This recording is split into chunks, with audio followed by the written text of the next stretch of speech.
Hello friends, welcome back சித்தர்வாக் channel நண்பர்களே. எனக்கு இந்த வீடியோவில் பார்த்தீங்கன்னு வச்சுக்கோங்களேன், மிக மிக முக்கியமான ஒரு ஆன்மீக ஜோதிட தாள்களை தான் இப்போ இந்த வீடியோவில் அதிரடியாக பார்க்க போகிறோம். அதாவது ஜூன் மாதம் 21ஆம் தேதி அன்னைக்கு பார்த்தீங்கன்னு வச்சுக்கோங்களேன், பௌர்ணமியானது வருதுங்க. இந்த பௌர்ணமி அன்னைக்கு பார்த்தீங்கன்னு வச்சுக்கோங்களேன், பல கிரக மாற்றங்களானது ஏற்பட போகுது. அந்த கிரக மாற்றங்களானது ஒவ்வொரு ராசிக்காரங்களுக்கும் பயங்கர தாக்கத்தை ஏற்படுத்த போகுது. அப்படி ஏற்படக்கூடிய தாக்கத்தை அந்தந்த ராசிக்காரங்க தெரிஞ்சு பயனடையணுங்கிறதுக்காக டெய்லியும் ஒவ்வொரு ராசிக்காரங்களுக்கும் என்ன தாக்கம் ஏற்படும் அப்படிங்கிறத ஷேர் பண்ணிட்டு இருக்கேன். அதில் இன்னைக்கு இந்த வீடியோவில் பார்த்தீங்கன்னு வச்சுக்கோங்களேன், தனுசு ராசிக்காரங்களுக்கு ஷேர் பண்ண போகிறேன். இந்த வீடியோ தனுசு ராசிக்காரங்களுக்கு ரொம்ப யூஸ்ஃபுல்லாகவும் ரொம்ப இன்ட்ரெஸ்டாகவும் இருக்கும். கண்டிப்பாக வீடியோ பார்க்கக்கூடிய தனுசு ராசிக்காரங்க இந்த வீடியோ பார்த்துட்டு இருந்தீங்கன்னா வீடியோ ஃபுல்லாக பாருங்கள். ஆனி மாதத்தில் உங்களுக்கு இந்த பௌர்ணமிக்கு பிறகு நாட்கள் இனி எப்படி இருக்கும் அப்படிங்கிறத தெரிஞ்சுக்குங்க. ஏன் இந்த ஆனி பௌர்ணமிக்கு மட்டும் அவ்வளோ சிறப்பு, ஆனி மாதத்துக்கு சிறப்பு இருக்குது அப்படின்னு நீங்கள் கேட்கலாம். ஆனி மாதமே பார்த்தீங்கன்னு வச்சுக்கோங்களேன், ஒரு தெய்வீகமான மாதம், ஆன்மீக சிறப்பு மிகுந்த மாதம் என்று சொல்லலாம்.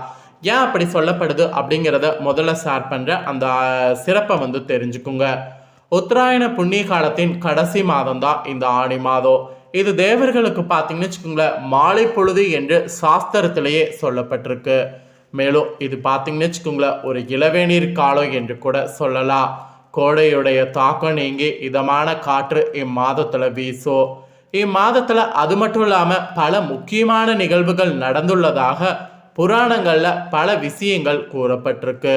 மேலும் ஆனி மாதத்தில் உத்தர நட்சத்திரத்தன்று மாலை வேளையில் சிவ ஆலயங்களில் நடராஜர் பெருமானுக்கு திருமஞ்சனம் நடைபெறும். அதே போன்று வைணவ திருத்தலங்களில் முதன்மையான ஸ்ரீரங்க திருத்தலத்தில் ஆனி கேட்டை நட்சத்திரத்தில் திருமஞ்சனம் எனப்படக்கூடிய சிரேஷ்ட அபிஷேகம் நடைபெறும். அப்புறம் சில கோவில்களில் ஆனி பௌர்ணமி என்று சிறப்பு வழிபாடுகள் நடைபெறுவதை காணலாம். ஸோ அந்த வகையில் ஆனி பௌர்ணமியுடைய சிறப்புகளை முதல்ல சொல்லிடுறேன். ஆனி மாதத்தில் வரக்கூடிய பௌர்ணமியுடைய விரதத்துடைய இருக்கக்கூடிய சிறப்புகளையும் சொல்கிறேன். முதல்ல அதெல்லாம் தெரிஞ்சுக்குங்க. பௌர்ணமியில் பார்த்தீங்கன்னு வச்சுக்கோங்களேன், பகல் முழுவதும் உணவு உண்ணாமல் விரத முறை மேற்கொள்ள வேண்டும். மாலையில் கோவில்களில் அல்லது வீட்டில் வழிபாடு மேற்கொண்டு உணவு உண்டு விரதத்தை நிறைவு செய்ய வேண்டும். வழிபாட்டின் போது அம்மன் குறித்த பாடல்கள் பாராயணம் செய்யலாம், இல்லை அம்மன் பாடல்களை கேட்கவும் செய்யலாம். ரொம்ப நல்லது. ஆணியில் வரக்கூடிய பௌர்ணமி பொதுவாக மூல நட்சத்திரத்தில் வரும். ஆணி பௌர்ணமியான இந்த நாளன்னைக்கு இறைவனுக்கு முக்கணிகள் படைக்கிறது ரொம்ப சிறப்பு. ஆனி மாத பௌர்ணமியில் அம்பிகைக்கு கருப்பு வஸ்திரமும் முத்த பாரணமும் அணிவித்து வழிபாடு செய்ய வேண்டும். அது மட்டும் இல்லாமல் வெள்ளருக்கம்பூ, செண்பகப்பூ இவற்றால் அர்ச்சனை செய்து முக்கணிகளையும் உளுத்தம்பருப்பு சாதத்தையும் நெய்வேத்தியம் செய்து வழிபாடு செய்ய வேண்டும். ஸோ இப்படி வழிபாடு செய்கிறதுனால ஆனி பௌர்ணமியில் பலன்கள் கிடைக்குமா அப்படின்னு கேட்டிங்கன்னா நிறைய பலன்கள் கிடைக்கும். ஸோ அந்த பலன்கள் கிடைக்கிறத கொஞ்சம் ஷேர் பண்ணுறேன், அதை தெரிஞ்சுக்குங்க. இந்த ஆனி பௌர்ணமி வழிபாட்டின் மூலம் எடுத்த காரியம் யாவிலும் வெற்றி நம்மளால் பெற முடியும். ஆனி பௌர்ணமி என்று கண்ணனை நினைத்து விரதம் இருக்கிறவங்களுக்கு காதல் கைகூடும். இந்த தினத்தில் விளக்கேற்றி வழிபாடு செய்தீங்கன்னா வேண்டுதல்கள் அத்தனையுமே நிறைவேறும். ஆனி பௌர்ணமியில தான் சத்தியவான் சாவித்திரி விரதம் மேற்கொள்வது ரொம்ப சிறப்பு. இது மெயினாக பெண்களுக்கு மாங்கல்ய பலம், ஐஸ்வர்யம், நீண்ட ஆயுள கிடைக்க செய்யும்.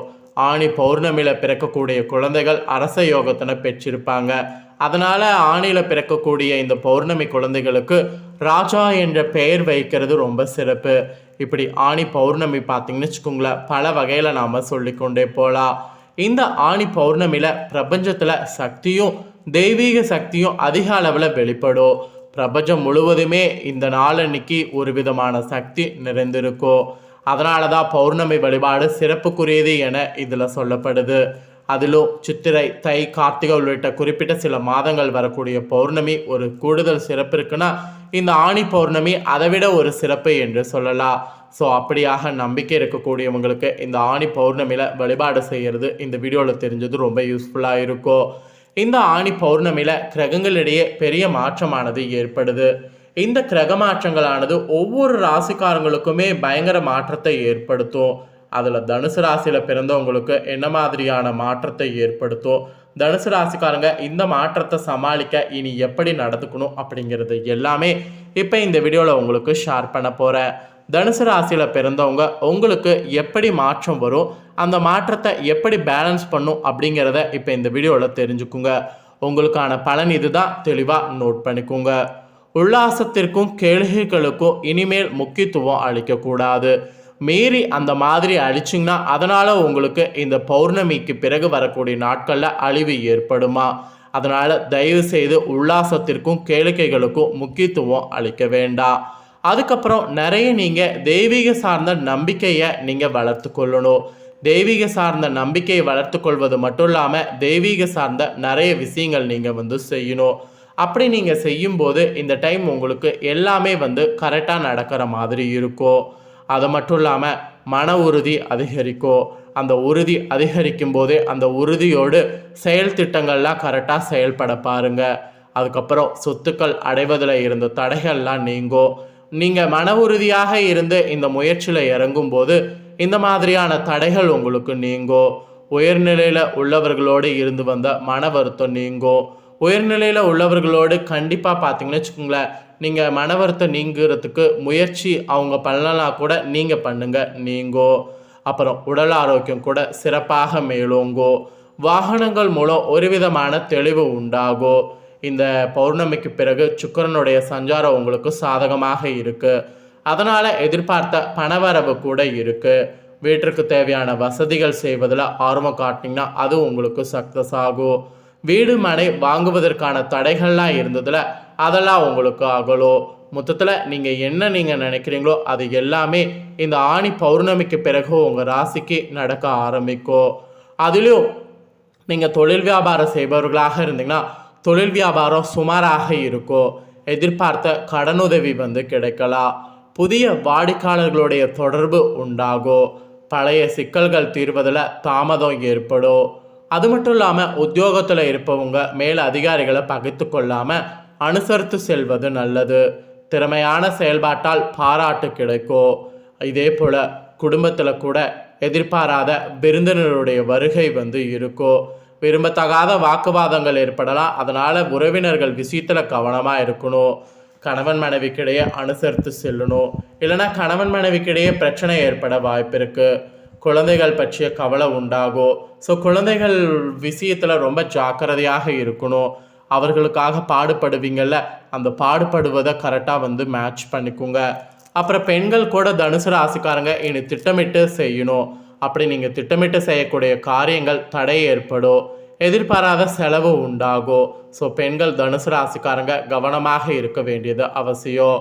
கலைத்துறையில் இருக்கிறவங்களுக்கு கூட உடன் பணிபுரிவுகளோடு வீண் வாக்குவாதங்கள் ஏற்படலாம். எனவே கவனமாக இருக்கணும். எல்லா விஷயத்திலும் அனுசரித்து செல்வது நல்லது. எதிலும் முழு கவனத்தோடு ஈடுபடுவது நன்மையை தரும். பணவரவை எதிர்பார்த்தபடி இருக்கும். வீண் அலைச்சல் ஏற்படலாம். ஆனாலும் சுக்கிரனுடைய சஞ்சாரத்தினால மனதில் இருந்த குழப்பம் நீங்கி நிம்மதி உண்டாகும். கடன் பிரச்சனையானது தீரும். அதே போல் அரசியல் துறையில் இருக்கக்கூடிய உங்களுக்கு நீங்கள் அவசரப்படாமல் நிதானமாக எதையும் செய்தால் வெற்றி நிச்சயம். எல்லா வகையிலையும் உங்களுக்கு நன்மை உண்டாகும். பணவரவு கூட பார்த்தீங்கன்னு வச்சுக்கோங்களேன் அதிகரிக்கும். நண்பர்களால் உதவிகள் கிடைக்க பெறுவீங்க. புதிய நபர்களுடைய நட்பும் அதனால் மகிழ்ச்சியும் உண்டாகும். சூரியனுடைய சஞ்சாரத்தினால ஏற்கனவே செய்த ஒரு செயலை நினைத்து வருந்த நேரிடும். அது மட்டும் கொஞ்சம் இந்த பௌர்ணமிக்கு பிறகு உங்கள் ராசிக்கு இருக்கும். அரசியலில் இருக்கிறவங்களுக்கு அதே போல் மாணவர்களுக்கு கல்வி தொடர்பான விஷயங்களில் தாமதம் நடக்கும். புதிய நட்புகள் கிடைக்கும். ஸோ மாணவர்களுக்கு இந்த ஆணி பௌர்ணமி ஒரு அதிர்ஷ்டமாக அமையும்.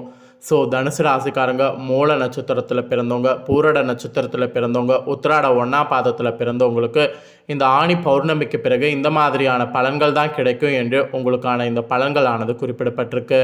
ஸோ இந்த டைம் ஆணி பௌர்ணமியில் நீங்கள் செய்ய வேண்டிய பரிகாரம் என்னென்னா, சித்தர்களை வணங்கி வரணுமா. இந்த விஷயத்தை செய்து வந்தீங்கன்னா போட்டிகள் குறையும், மன தெளிவடையும், எதிர்பார்ப்பு நிறைவேறும். ஸோ அதனால் இந்த ஒரு விஷயத்தை மட்டும் செய்து பாருங்க. ஸோ கண்டிப்பாக பார்த்தீங்கன்னு வச்சுக்கோங்களேன் உங்கள் ராசிக்கு நல்லது நடக்கும்.